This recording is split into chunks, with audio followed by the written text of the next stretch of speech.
নমঃ শিবায়। ফেসবুক প্রিয় বন্ধুরা, তো আজকেও চলো একটা পাগলের আবার নতুন রেসিপি, একদম নিত্য নতুন রেসিপি। তো আজকেও দেখাচ্ছি। তো আমাদের পাগলের উনুনের কথা ভুললে কিন্তু চলবে না, পাগলের ওই রঙের কোটো উনুন কিন্তু ভুললে চলবে না প্রিয় বন্ধুরা। আর এই যে পাগল রান্না করছে, তো ভাত এই যে হয়ে গেছে, ভাত হয়ে গেছে, আর এই তরকারি রান্না হচ্ছে 100% নিরামিষ। তো চলো প্রিয় বন্ধুরা, রেসিপিটা দেখাই। আজকের রেসিপিটা দেখো।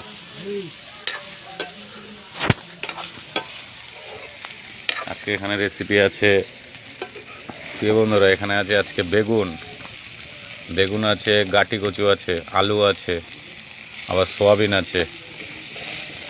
আলু, বেগুন, সোয়াবিন, আবার কাঁচা ছোলাও আছে। তো এই যে এখন ভাজা হচ্ছে, এখন আর একটু পরে ঝোল দেবে। তো আজকে যে পাগলের আজকে এটাই রেসিপি।